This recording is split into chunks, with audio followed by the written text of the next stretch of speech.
အဲ့တော့ကျွန်တော်ဒီဟိုနေ့တော့ MTK Firmware packet လုပ်ခဲ့တယ်ပေါ့နော် packet လုပ်ခဲ့တဲ့ folder လေးထွက်လာပြီပေါ့နော်အဲ့ folder မှာကျွန်တော်တို့ဖွင့်ကြည့်မယ်ဆိုလို့ရှိရင်ဒီ bin file တွေရှိမယ်ပေါ့နော် .bin နဲ့စုံထားတဲ့ file တွေရှိမယ်နောက်ကျွန်တော်တို့ scatter file လေးတစ်ခုရှိမယ်ဟုတ်ပြီနော်အဲ့ scatter file လေးကကျွန်တော်တို့အဓိကအရေးကြီးရယ်နော်အဲ့တော့ပြန်ရေးတဲ့အခါမှာအဲ့ scatter file ကိုရွေးပြီးတော့ပြန်ရေးရတာဖြစ်တဲ့ကြောင့်မလို့ကျွန်တော်တို့ကဒီ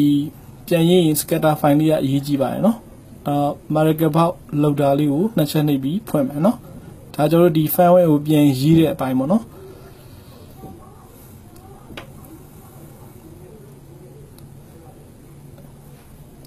အဲ့တော့ marker box လောက်တာလေးဖွင့်ပြီးသွားပြီဆိုလို့ရှိရင်ကျွန်တော်တို့ကဒီ MTK တက်ထဲကိုသွားပြီးတော့ဒီ right ပေါ့နော်ပြန်ရေးတဲ့အခါပေါ့နော် right ဆိုတဲ့နေရာမှာအဆက်ကလေးချပေးမယ်ပြီးသွားရင် boot နေရာမှာကျွန်တော်တို့က8ဖူရွေးပေးမယ်နော်ထုံးစံတိုင်းပဲနော်ပြီးသားရင်ကျွန်တော်တို့ကအဲ့မှာ format ချမယ်ဆိုရင်တော့ format on နှိပ်လို့ရတယ်နော်ဒီမှာတော့ကျွန်တော်တို့ format မချဘူးဒီတိုင်းပဲကျွန်တော်တို့ကပြန်ပြီး backup ပြန်ဆွဲထုတ်ရှင်နေဆိုတော့ကြောင့်မလို့ဒီ folder ပုံစံလေးကိုတစ်ချက်နှိပ်လိုက်တယ်နှိပ်ပြီးတော့ကျွန်တော်တို့ desktop ကိုသွားတယ် desktop မှာဒီ folder လေးပေါ့နော်အဲ့ folder လေးကိုနှစ်ချက်နှိပ်ပြီးတော့အဲ့ဒီကကျွန်တော်တို့ဘာရွေးမလဲဆိုတော့ scatter file တစ်ခုပဲရွေးခဲ့မှာဟုတ်ပြီနော်အကယ်လို့ bin file นี่တစ်ခုပဲရှိရဆိုလို့ရှိရင်တော့ bin file တစ်ခုပဲယူအကယ်လို့အများကြီးရှိရဆိုလို့ရှိရင်တော့ဒီ scatter file လေးကိုယူလိုက်လို့ရှိရင်ကျွန်တော်ကျန်တဲ့ bin file နဲ့ချိတ်ပြီးသားဖြစ်သွားမယ်เนาะဒီ format all မှာတော့အမှတ်မလုပ်တော့ဘူးပေါ့เนาะ format မချဘူးမူရင်းပုံစံအတိုင်းပြန်လို့ကျွန်တော်ကြောင့်ကျွန်တော်တို့ကဒီတိုင်းပဲရေးမယ်ပေါ့เนาะဒါဆိုရင်ကျွန်တော်တို့ဒီဘက်က message မှာလည်းပြတယ် G930 ဆိုပြီးပြတယ် version လည်းပြတယ်ပေါ့เนาะ version က4422ဆိုတာကိုပြလိုက်မယ်ရမယ်နော်ပြီးမှကျွန်တော်တို့က step button ကိုနှိပ်မယ်ရမယ်နော်step button နှိပ်ပြီးသွားရင်ထုံးစံအတိုင်းပဲသူကဘာလုပ်ခိုင်းလဲဆိုတော့ကျွန်တော်တို့ဒီဖုန်းကိုကွန်ပျူတာမှာလာချိတ်ဖို့အတွက်ပြောလိုက်မယ်ပေါ့နော်အဲ့တော့ထုံးစံအတိုင်းပဲကို firmware တင်မဲ့ဖုန်းကို battery ဖြုတ်မယ်ဖြုတ်ပြီးတော့ကျွန်တော်တို့ကဒီခဏထားပြီးတော့ battery ပြန်တက်လိုက်မယ်တက်ပြီးသွားရင်ကျွန်တော်တို့အောက်က USB ကြိုးလေးပေါ့နော်ဒီ USB ကြိုးလေးကိုတစ်ချက်ထိုးလိုက်မယ်အဲ့လိုထိုးလိုက်တယ်ဆိုလို့ရှိရင်ကျွန်တော်တို့အောက်ခြေမှာသွားအပြာတန်းလေးတစ်ခုတက်လာမယ်နော်အပြာတန်းတစ်ခုတက်လာမယ်မတက်လာဆိုရင်ကျွန်တော်တို့ကဒီ USB မမိလို့နော်အဲ့တော့ပြန်ဖြုတ်ပြီးတော့တခဲပြန်ဖြုတ်ပြီးတော့ကျွန်တော်တို့ပြန်တက်ပြီးမှဒီ USB ကြိုးလေးကိုတစ်ခေါက်ပြန်ထိုးလိုက်ပေါ့အဲ့တစ်ခါကြောက်လို့ရှိရင်ဖြစ်တတ်တယ်နော်အဲ့ခါမှကျကျွန်တော်တို့ကအစကနေတစ်ခေါက်ပြန်လုပ်မယ်ပေါ့နော်ဒါဆိုလို့ရှိရင်တော့ကျွန်တော်တို့ဒီမှာအပြာတန်းလေးနဲ့တက်လာပြီနော်ထုံးစံတိုင်းပဲ slap block ဆိုတဲ့ box လေးပေါ်လာတယ်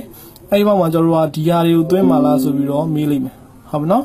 သွင်းမယ်ဆိုလို့ရှိရင်ကျွန်တော်တို့ကဒီအမှတ်ကလေးတွေချစ်ပေးမယ်မသွင်းမဲ့ဟာကိုအမှတ်ဖြုတ်ပေးလို့ရတယ်ဒီမှာကျွန်တော်တို့ကအကုန်ပြန်သွင်းမှာဖြစ်တော့ကြောင့်မလို့ဒီအမှတ်ချစ်ကလေးတွေအကုန်ပေးထားမယ်ပြီးရင်ကျွန်တော်တို့ဒီမှာ OK ရှိတယ်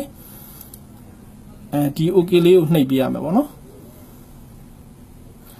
ဒါဆိုရင် writing ဆိုပြီးတော့เนาะသူကရေးနေပြီဆိုပြီးတော့ပြတယ်ပေါ့เนาะဒီမှာလဲသူက percent နေတက်လာမယ် define ချင်းစီရေးသွားတာတွေ့လိမ့်မယ်ရပါเนาะဒါကျွန်တော်တို့ကခုနက backup လုပ်ထားတဲ့ file ကို define ချင်းစီပြန်ပြီးတော့ရေးပေးနေတာပေါ့เนาะအဲ့တော့ရေးတဲ့ firmware ပြန်ရေးတဲ့အချိန်ကတော့လည်းကြာမယ်15မိနစ်20လောက်ပေါ့เนาะ backup ထုတ်တော့အချိန်တိုင်းပဲပြန်ကြာလိုက်မယ်ပေါ့เนาะအဲ့ဒါလေးတစ်ချက်လောက်စောက်ပေးမယ်ဒါဆိုရင် writing 10ပြတယ်ဆိုလို့ရှိရင်ပေါ့နော်ဒီ10ပြပြီဆိုလို့ရှိရင်တော့ကျွန်တော်တို့ကဒီ firmware တင်တာပြီးသွားပြီပြန်တင်တာပေါ့နော်ပြန်တင်တာပြီးသွားပြီပေါ့နော်ပြီးသွားရင်သူကြာချိန်ကိုလည်းအောက်မှာရေးရတယ်မိနစ်20ကျော်လောက်ကြာမယ်ပေါ့နော်ဒါတော့ set ပေါ်မှာမူတည်တယ်ပေါ့ကိုရေးတဲ့ set ပေါ်မှာမူတည်တယ်နော်ရမယ်နော်ဒါဆိုရင်ကျွန်တော်တို့ကဖုန်းကိုဒီကွန်ပျူတာကနေပြီးတော့ USB ကြိုးကနေပြီးတော့ဖြုတ်လိုက်လို့ရပြီဖြုတ်ပြီးသွားရင်ထုံးစံတိုင်းပဲbattery ကိုပြန်ဖြုတ်ပြီးတော့ battery ပြန်တက်ပြီးတော့ဒီ power လေးနဲ့ကျွန်တော်တို့ကဖိပြီးတော့ power နှိုးလိုက်မယ်ပေါ့နော်